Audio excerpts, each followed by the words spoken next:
काय आव्हान असेल? सर्वप्रथम सर्वांना नमस्कार. आजची जी पत्रकार परिषद आहे तर दशनाम गोसावी समाज परिषद बीड आणि मराठवाडा इनाम जमीन हक्क परिषद या संघटनेच्या माध्यमातून महाराष्ट्रातील दशनाम गोसावी समाज परिषदेच्या विचारधारा मान्य असणाऱ्या समाज बांधवांची ही राज्यस्तरीय महाअधिवेशन आहे. या राज्यस्तरीय महाअधिवेशनामध्ये मराठवाड्यातल्या इनाम जमीन हक्काच्या प्रश्नावर, देवस्थान इनाम जमिनीच्या प्रश्नावरती आवाज उठवण्यात येणार आहे. त्याचबरोबर काही पुरस्कारांचं समाजामध्ये दशनाम गोसावी समाजासाठी कार्य करणाऱ्या समाज बांधवाचं, त्याचबरोबर या समाजाला न्याय देण्याचं काम करणाऱ्या इतर समाजातील समाज बांधवांना समाज मित्र पुरस्कार, त्याचबरोबर समाजासाठी अविरतपणे आत्तापर्यंत काम केलेल्या समाज बांधवांना जीवनगौरव पुरस्कार, समाजासाठी सध्या उत्कृष्ट काम करणाऱ्या समाजसेवकांना समाजभूषण पुरस्कार, समाजातील शिक्षकांना आदर्श शिक्षक पुरस्कार, समाजातल्या साधू संत महंतांना धार्मिक पुरस्कार, समाजातल्या महिलांचा सन्मान, त्यानंतर या समाजातल्या कर्तृत्वशील कुटुंबाचा सन्मान, समाजाचं काम करणाऱ्या प्रेरणा देणाऱ्या प्रत्येक व्यक्तीचा सन्मान आणि आमच्या गोसावी समाजातल्या गुणवंत विद्यार्थ्यांचा गुणगौरव, अशा प्रकारचा हा कार्यक्रम आहे. या कार्यक्रमाची रूपरेषा अशी आहे की उद्या सकाळी ठीक 9:30 छत्रपती शिवाजी महाराज चौकातून आद्यगुरु शंकराचार्याच्या प्रतिमेची भव्य शोभायात्रा मिरवणूक निघणार आहे. त्याचबरोबर इनाम जमीन प्रश्नावरती जनजागृती करण्यात येणार आहे. या जनजागृती कार्यक्रमामध्ये राज्यातील गोसावीच नाही तर गुरव, ब्राह्मण, बैरागी, नाथपंथी गोसावी जे कोणी इनामधारक आहेत आणि जे भटक्या विमुक्तांसाठी काम करतात, अशा सर्वांच्या एकत्र घेऊन आम्ही ही जनजागृती रॅलीचं आयोजन केलेलं आहे. यासाठी राज्यातील प्रसिद्ध नामवंत लोकांना आणि या प्रश्नाशी झगडणाऱ्या लोकांना आम्ही एकत्रित करण्याचा प्रयत्न केलेला आहे. या अधिवेशनाच्या माध्यमातून या समाजाचा प्रश्न शासनाने, प्रशासनाने सामाजिक लेवलवर या प्रश्नाची दखल व्हावी म्हणून हे आमचं राज्यस्तरीय अधिवेशन आहे. तुम्ही बोला तर आता याच्यावर विषय असणार आहे तर समाज बांधवांना काय आव्हान असेल, किती समाज बांधव या ठिकाणी येईल आणि कोणत्या कोणत्या ठिकाणी येईल, एकंदरीत काय माहिती आहे? उद्या आम्ही राज्यस्तरीय दशनाम गोसावी समाजाचं महाअधिवेशन घेतोय आणि या महाअधिवेशनामध्ये आत्ता सरांनी सांगितल्याप्रमाणे आम्ही गुणवंताचा सत्कार करणार आहोत आणि तोही सत्कार अनेक मोठ्या नामांकित मान्यवरांच्या हस्ते तो प्रदान करणार आहोत. आणि अतिशय भव्य दिव्य असा हा राज्य स्तरावरचा हा मोठा सोहळा होतो आहे. तरी तमाम या ठिकाणं समाज बांधवाला आम्ही असं आवाहन करतो की या विचारधारेशी जे काही जुळणारे मत आहेत अशा लोकांनी उद्या अगदी खास करून उपस्थित राहावं, वेळात वेळ काढावा आणि या कार्याची शोभा वाढवावी.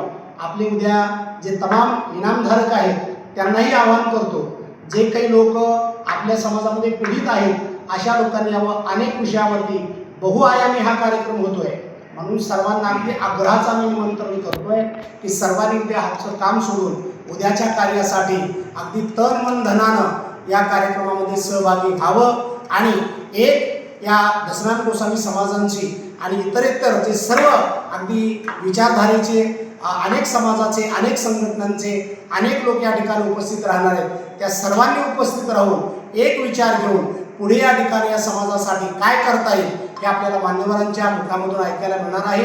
म्हणून सर्वांना आम्ही बीड जिल्हाच नाही तर संपूर्ण राज्यातील या तमाम या ठिकाणी समाज बांधवाला आवाहित करतोय की उद्या या ठिकाणी या कार्यक्रमासाठी तुम्ही हजर राहावं अशी विनम्र भावाने प्रार्थना करतोय. सर्वजण तुम्ही प्रतिसाद द्याल आणि हा उद्याचा कार्यक्रम सर्वांच्या आणि योगदानानं यशस्वी होईल असा विश्वास या ठिकाणी धारण करतो आणि या ठिकाणी थांबतो.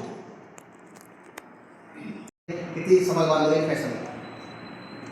या ठिकाणी मी ॲडव्होकेट राजेंद्र बन, बीड जिल्हा दशनाम गोसावी समाज परिषदेचा संस्थापक अध्यक्ष असून आम्ही आदरणीय महंत दत्तात्रय महाराज या ठिकाणी आमचे राज्याध्यक्ष ओमप्रकाश गिरी सर आणि माझी सर्व हे टीम असे सर्वांनी आम्ही हा जो कार्यक्रम उद्याचा होणार आहे राज्यस्तरीय महाअधिवेशन आणि या महाअधिवेशनाच्या कार्यक्रमामध्ये या ठिकाणी रॅली होणार आहे इनाम जमिनीच्या संदर्भामध्ये आणि इतरही कार्यक्रम त्याच्यामध्ये होणार आहे. तर एक या निमित्तानं शासनाला एक संदेश पोहोचवावा की इनाम जमीन लोकांचे जे काही मूळ प्रश्न आहेत आणि त्या मूळ प्रश्नाला धरून हे सर्वच या ठिकाणी समाज बांधव अनेक जिल्ह्यातून मोठ्या संख्येने उपस्थित होतात.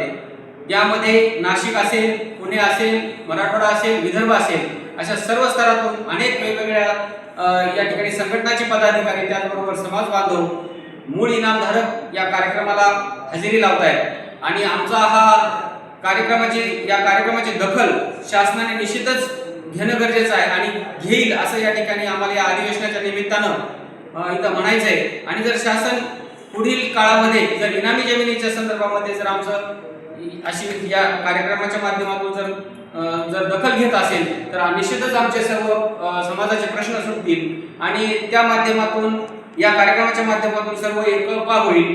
एकत्र येऊन समाजाच्या प्रती आणि देशाच्या धर्माच्या प्रती आम्ही एकत्र येऊन आम्ही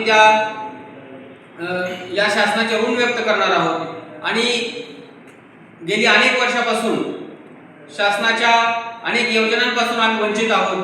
जमिनीच्या संदर्भातील योजनाच्या पासून वंचित आहोत आणि असा कुठेही असा राज्यस्तरीय इनामाच्या संदर्भामध्ये असा कुठलाही महाअधिवेशन यापूर्वी झालेलं नाही. तर पूर्ण महाराष्ट्रामधून आणि मराठवाड्यामधून तर आहेच, सर्व विभागामधून आम्हाला समर्थन आहे आणि या कार्यक्रमाला लाखोच्या संख्येनं जरी नाही समाज गोळा झाला तर निश्चितच एक 3 ते 4 हजाराच्या आसपास समाज येणार आहे आणि आमची जय्यत तयारी चालू आहे. तर येणाऱ्या उद्याच्या कार्यक्रमासाठी मी आवाहन करतो की सर्व महाराष्ट्रातील समाज बांधवांनी इनामधारकांनी या सर्व समाजातील उपस्थित राहावं आणि आपली ताकद दाखवून द्यावी. नमणार आहे. समाजाचे प्रश्न शासन दरबारी आतापर्यंत मांडले होते का?